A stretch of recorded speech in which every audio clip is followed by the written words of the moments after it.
Hi, I'm Scott Connard. I'm the family doctor here at the MyHealth Clinic, and I'm with Elise Woodside. Hi, I'm the nurse practitioner here. You know, Elise, I think some people, when they think about nurse practitioners, they aren't sure kind of the scope, like how much of people being sick can you actually manage? So would you take somebody through, if someone comes in and they're having, strange symptoms, or they're really sick, and, you evaluate them and you're like, I wonder, it could be this, what would you do next? And then how would you engage specialists? And would you always have to send people to specialists, or do you have other things you can do? And then if they do need a specialist, how do you figure out the best specialist? So help everyone at Vistra understand kind of what are you capable of doing, and what role do you want to play in their healthcare? Right. So if you come in and you're really ill, and we're not, there's, as Dr. Connard indicated, several different possibilities of what could be going on. We can run tests here. We can check your blood, we can check your urine, we can check your blood pressure, check your heart through an EKG, all sorts of things to kind of rule in or out the most likely or even the uncommon options. If all of that comes together and it's determined that a higher level of care is needed, we can refer you to imaging places here in town. We have special contracts with some of them to get you ideal pricing. Arosty and Envision Imaging are some that come to mind. Then, should a specialist be needed, we have certain software platforms that we use to find you that highest level of care in this area. One called Leading Reach will help manage your referrals. We have another one called Catalyst that will really search out and find providers and let you choose which of those specialists you want. Add to the fact that Dr. Connard has been in this area for quite some time and has a great knowledge of several of the best specialists in the area. So should you have to have care that goes to a higher level, it will be of the best care. So let's talk about you and your knowledge. Mm-hmm. And so you got an undergraduate degree in nursing, and then you practiced as an RN for how long? 8 years. 8 years, and then you went back and got additional training to become a nurse practitioner. Mm-hmm.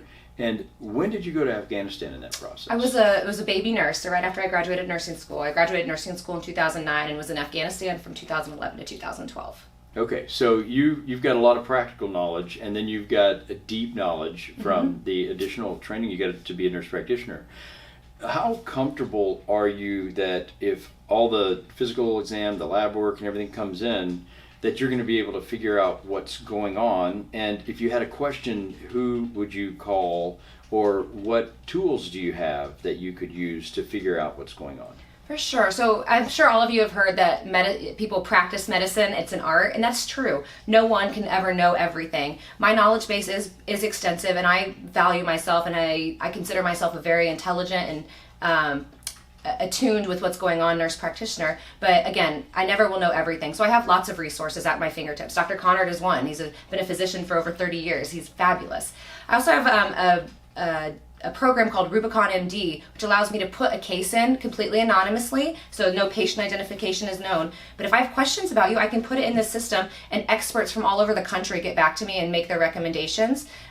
We also have several working relationships with specialists in this area. And we have like a go-to guy for cardiology, for optometry, everything that I can reach out to and ask questions. Yeah, it's really fantastic.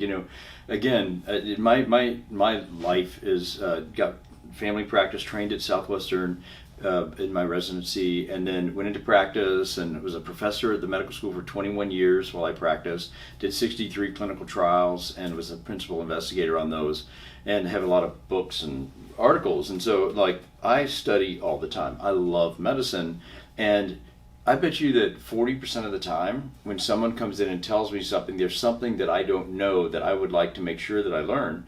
And so whether it's Up to Date, which is another tool that we have, which every month all the articles are put in and it's updated. So we go one place to figure out what's going on with the newest things with the disease, or Rubicon, where there's 1,800 specialists around the United States. And I can just send them a question and say, hey, John, a patient, no name, came to see me and they had these symptoms that I'm not used to seeing with this condition. Is that normal, or am I missing something? Should I be thinking about something else? Which I know you and I do together a lot. Sir. And we get these experts from medical schools and practicing doctors. Right. It is such a gift. So I almost feel today and this is we're filming this in 2020.